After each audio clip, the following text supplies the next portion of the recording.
স্বাগত জানাচ্ছি beauty health tips ঘরে। আশা করি সবাই সুস্থ এবং নিরাপদ আছেন। আপনারা যারা রূপ এবং স্বাস্থ্য সচেতন তাদের জন্য আমাদের এই চ্যানেল। নিয়মিত ইনফরমেটিভ কন্টেন্ট পাওয়ার জন্য চ্যানেলটি সাবস্ক্রাইব করে আমাদের পাশেই থাকুন।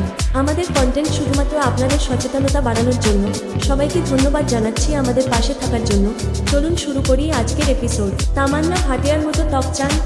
মেনে চলুন অভিনেত্রীর রুটিন। তবে শুধু খাবার নয়, ত্বকের যত্নতেও তিনি প্রাকৃতিক উপাদান ব্যবহার করেন। নিয়মিত ব্যবহার করেন চন্দন, বেসন এবং টক দই।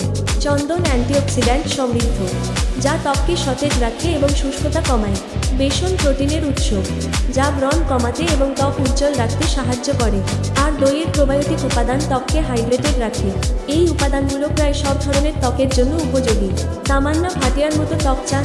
মেনে চলুন অভিনেত্রীর রুটিন। জনপ্রিয় দক্ষিণী অভিনেত্রী তামান্না ভাটিয়ার গ্ল্যামার থেকে অনেকের মনে প্রশ্ন আসে, কিভাবে নিজেকে এত সুন্দর রাখেন অভিনেত্রী। আবার অনেকে ভাবেন, যদি আমার ত্বকও এত সুন্দর হতো। জানেন কিভাবে নিজেকে সুন্দর রাখেন অভিনেত্রী? এক সাক্ষাৎকারে নিজেই জানিয়েছেন তার সৌন্দর্যের রহস্য।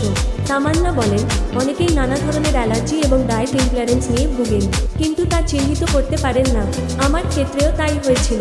আমি জানতাম না যে আমি গ্লুটেন এবং কিছু দৈনন্দিন খাবার সহ্য করতে পারি না। নিজের শরীরের সঙ্গে পরীক্ষা নিরীক্ষা করে তিনি বুঝতে পারেন কোন খাবার তার জন্য ঠিক কাজ করছে। তিনি বলেন, আমি দেখেছি গ্লুটেন এড়িয়ে চললে আমার ত্বক অনেক ভালো থাকে। তাই প্রথমেই আমাদের নিজের শরীরকে বোঝা খুব জরুরি। জানতে হবে নিজের শরীরের জন্য কোনটা প্রয়োজন। শরীর ভালো থাকলেই ত্বক ভালো থাকে। তবে শুধু খাবার নয়, ত্বকের যত্নতেও তিনি প্রাকৃতিক উপাদান ব্যবহার করেন। নিয়মিত ব্যবহার করেন চন্দন, বেসন এবং টক দই। চন্দন অ্যান্টিঅক্সিড্যান্ট সমৃদ্ধ, যা ত্বককে সতেজ রাখে এবং শুষ্কতা কমায়। বেসন প্রোটিনের উৎস, যা ব্রণ কমাতে এবং ত্বক উজ্জ্বল রাখতে সাহায্য করে। আর দইয়ের প্রোবায়োটিক উপাদান ত্বককে হাইড্রেটেড রাখে। এই উপাদানগুলো প্রায় সব ধরনের ত্বকের জন্য উপযোগী। গ্লুটেন হলো এক ধরনের প্রোটিন, যা গম, বার্লি এবং রাইতে থাকে। গম সবচেয়ে বেশি ব্যবহার করেন সকলে।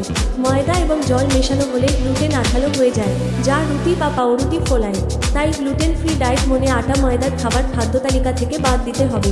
বাইরের প্রোডাক্ট ব্যবহার নয়, ভিতর থেকে নিজেকে সুন্দর রাখাতেই বিশ্বাস করেন অভিনেত্রী।